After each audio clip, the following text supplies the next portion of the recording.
Bonjour à tous, donc Stéphane Arter, Maxime Cataléo. On travaille avec Pierre Diguéjean qui est assis un peu plus loin là, qui pourra intervenir s'il le souhaite dans notre présentation, si vous voulez des compléments, des questions.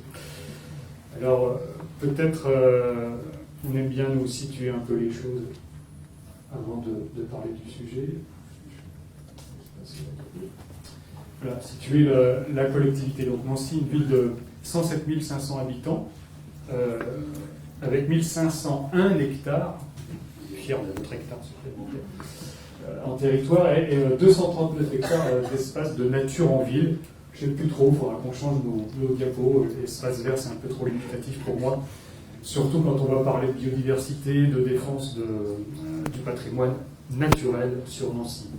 Et alors, on est perçu, quand nos visiteurs viennent à Nancy, on est souvent perçu comme une ville minérale. On le sait. Sauf que, ce qu'on répond, c'est que, ok, on a cet aspect minéral quand on rentre dans le cœur de ville, mais c'est quand même 1/5 du territoire qui est couvert par la nature.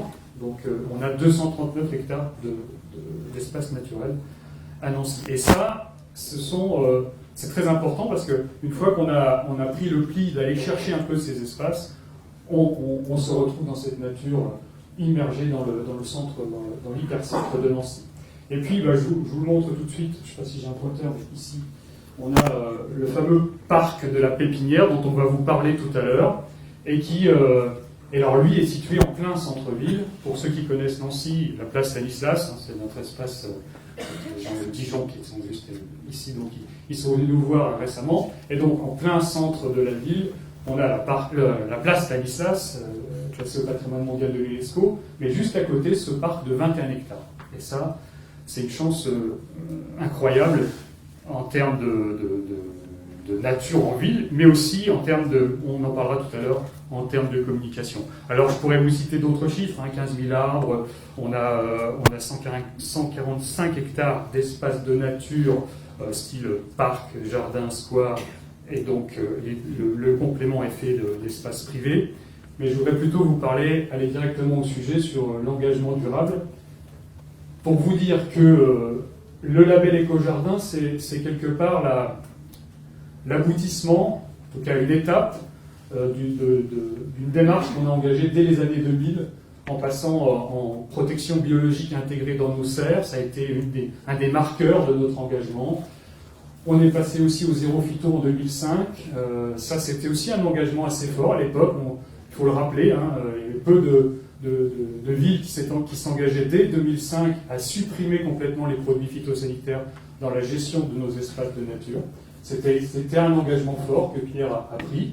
Et puis, alors, aujourd'hui, quand je vais parler d'eau, au moment où il y a des inondations, c'est peut-être un peu décalé, mais on se dit que l'eau va être une ressource importante. Et on a voulu réduire notre consommation d'eau du réseau de 70%, enfin on voulait réduire entre 99, ça a commencé en 99, pour aller jusqu'en 2012, et on a réduit de 70% nos consommations. Et ça, quelque part, on va continuer à travailler sur cette thématique, justement en travaillant sur des plantes qui sont moins consommatrices en eau, en des plantes qui sont plus adaptées à nos climats. Ça va le micro? Ouais, il faut. Pas trop, je pense que le lecteur est par là. Il faut remonter un peu la main. Ici? Non, la main. Voilà. Je pense que c'est vrai. Donc voilà, donc le travail sur l'eau est quelque chose de très important pour nous aussi. Et on va continuer à travailler sur cette thématique-là. Alors après, il y a aussi, et je vais aussi passer assez rapidement, on valorise les déchets avec le compostage, avec des composteurs partagés dans nos espaces, on travaille sur le tri sélectif, on travaille sur la valorisation de tout ce qui est paillage. Si ça vous intéresse, si vous voulez poser des questions ou si vous voulez venir nous voir, on est prêt à vous accueillir pour vous montrer toute cette politique-là. Alors, la labellisation, je vous l'ai dit tout à l'heure, c'était le point d'orgue de toute une démarche. Et si on y est passé, c'est qu'on voulait avoir 3 objectifs majeurs, enfin pousser 3 objectifs majeurs. Le premier, c'était aller encore plus loin dans le respect de l'environnement. Le deuxième, valoriser nos actions. On avait fait beaucoup de choses, nous les Lorrains, on a cette difficulté à communiquer. On est perçu comme une région qui quelquefois souffre, c'est la vérité, d'un point de vue économique, mais on a aussi du mal à montrer ce qu'on sait faire. c'est comme ça, donc il faut les prendre en compte. Et on s'est dit en s'engageant dans ce label, dans d'autres labels aussi, ça permettait de valoriser ce que l'on faisait. Donc que d'autres collectivités voient un peu ce qu'on fait et de valoriser ça, y compris en interne. Ça permettait aussi tout à l'heure vous parliez de motivation d'équipe à la ville de Nantes, et bien c'était aussi une des raisons pour lesquelles on s'est engagé dans ce label, c'était vraiment de motiver nos équipes, de les faire réagir. On avait fait le constat que tout le monde n'était pas convaincu de la démarche, il fallait le dire. Tous nos jardiniers n'étaient pas des férus d'écologie ou des gens qui défendaient cette démarche-là. Donc le fait de s'engager dans le label Éco-Jardin nous a permis de les convaincre, avec l'accompagnement d'Éco-Jardin, avec toute cette démarche. Certains ont complètement basculé à tel point que ce sont des vrais ambassadeurs maintenant, qui sont même plus en pointe que ceux qui étaient convaincus au départ. Donc ça, c'est assez intéressant.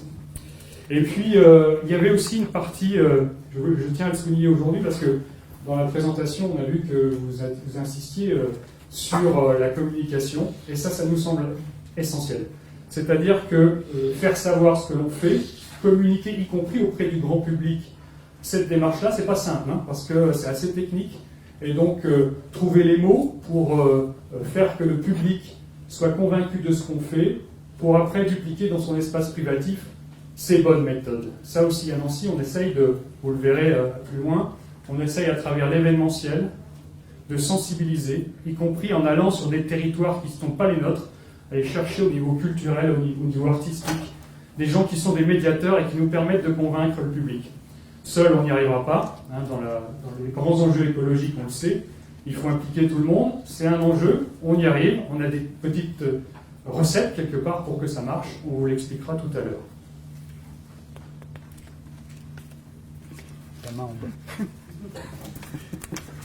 Donc alors, on a commencé la labellisation Éco-Jardin par un test, parce que la ville de Nancy fonctionne toujours comme ça au départ. C'est un espace test. C'était un jardin qui est assez récent, donc, mais très architecturé, mais qui a été créé donc, dans le souci de l'écologie, avec des bordures à raser, comme ça on peut passer la tondeuse, et puis la tondeuse, on n'a pas besoin de la soulever, etc. Plein de petites choses comme ça, des dessous de bancs qui étaient déjà minéralisés. Donc il a été, comment dire, entre guillemets, assez facile à labelliser. Et c'était donc notre test pour voir un peu comment ça fonctionnait, pour être rodé, on va dire. Les espaces suivants, donc labellisés, c'était le parc Sainte-Marie. C'est le deuxième espace de nature de la ville de Nancy en termes de superficie. Et donc c'est un jardin qui est labellisé Jardin Remarquable, donc très apprécié des Nancéens, avec c'est un véritable jardin à l'anglaise. Et donc il accueille chaque année plusieurs manifestations d'envergure qui n'ont pas du tout, on va dire, joué sur la labellisation, puisque donc malgré les 50 000 visiteurs sur 2 jours pour une brocante et pour Nature en Fait, donc une foire aux plantes qui est organisée tous les ans par notre service. Donc voilà, le jardin s'est brillamment démarqué avec une note de 83 sur 100 lors de l'audit en juin 2015. Donc ensuite en 2016, donc, nous avons labellisé plusieurs espaces, dont encore à nouveau un jardin remarquable, donc le jardin Dominique-Alexandre Gaudron, donc l'ancien jardin botanique de la ville de Nancy, qui a été donc labellisé également. Voilà, c'est celui avec plein de... Il y a 3 km, c'est ça, de haies, de buis. D'ailleurs, on pourra développer la thématique buis après si vous souhaitez. Et donc, le parc du Blondelot, Bonnet, les jardins du Belvédère et le parc Saint-Mansuy ont également été labellisés cette année-là. Sachez aussi que le jardin Dominique-Alexandre Gaudron, donc en plus d'être jardin remarquable, il est également classé ensemble arboré remarquable, donc par l'association Arbre. Et enfin, donc, l'année dernière, donc, le jardin de la Pépinière, le parc de la Pépinière, donc, le premier espace de nature de la ville de Nancy, a été labellisé, donc avec une note de 70 sur 100. Donc le parc de la Pépinière, donc, a donc été créé en 1765 donc, par Stanislas. Au départ, c'était simplement une pépinière royale. Les arbres étaient destinés à être plantés sur les voiries. Donc c'était un lieu de culture d'arbres. Et en 1835, la pépinière a été aménagée en parc public, mais le tracé initial est conservé. Vous pouvez voir les carrés de culture, en fait, on voit toujours les 16 carrés, plus ou moins. Il y en a certains qui ont disparu, mais ça a évolué avec l'histoire du site. Et donc, le parc accueille également de nombreuses manifestations, des foires, des marchés aux plantes, Elle a un festival de musique aussi.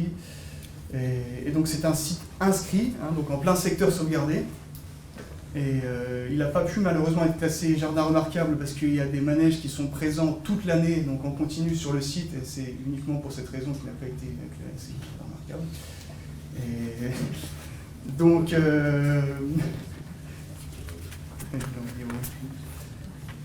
oui, donc au niveau de la labellisation éco-jardin, au départ, on a eu j'avais quelques doutes au niveau de certains points, en particulier au niveau de l'eau, puisqu'on a une fontaine, et une énorme fontaine donc, qui fait des jets de plusieurs dizaines, de plusieurs mètres, mais elle est en circuit fermé, donc le critère éco-jardin est respecté. On avait aussi un souci au niveau de certaines surfaces calcaires, parce qu'il y a beaucoup de zones de surfaces calcaires qu'on désherbe thermiquement, donc au désherbage thermique. Mais au final, ça s'est quand même très bien déroulé ce sujet. Et sinon, en fait, on a mis en place plusieurs changements structurels donc, dans l'entretien des espaces de nature sur cet espace. Donc en particulier sur les pelouses, on parlait tout à l'heure de l'engagement aussi des agents de terrain. Parfois, il y a des circuits d'arrosage qui sont totalement obsolètes et qui arrosent encore le massif fleuri et également la pelouse qui est tout autour. Donc ça, il faut arrêter avec. Hein, pour avoir le label, il faut arrêter ce genre de pratique.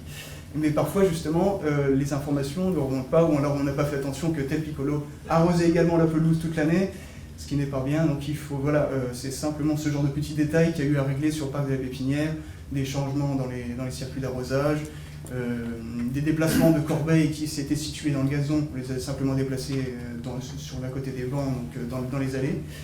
Et surtout, un gros travail sur le paillage des pieds d'arbres au milieu des pelouses, donc pour éviter l'attaque des racines, et paillage aussi beaucoup des massifs arbustifs. Donc, mais surtout au niveau des arbres dans ce parc, puisqu'il y a beaucoup d'arbres au milieu des carrés de pelouse, des 16 fameux carrés de culture de Stanislas.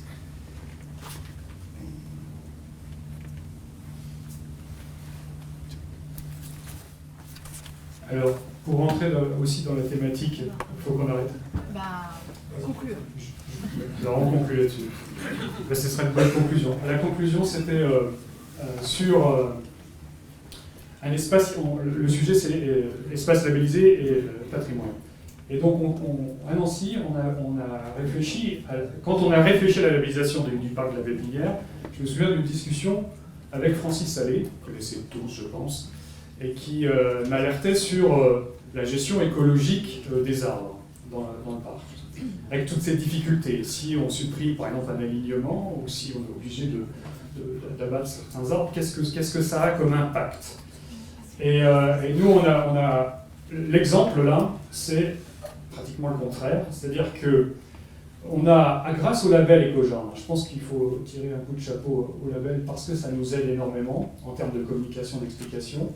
On préserve la vie d'un vieil arbre. Cet arbre-là, ce hêtre pourpre, qui est un arbre remarquable de France, qui a été labellisé aussi, encore un label.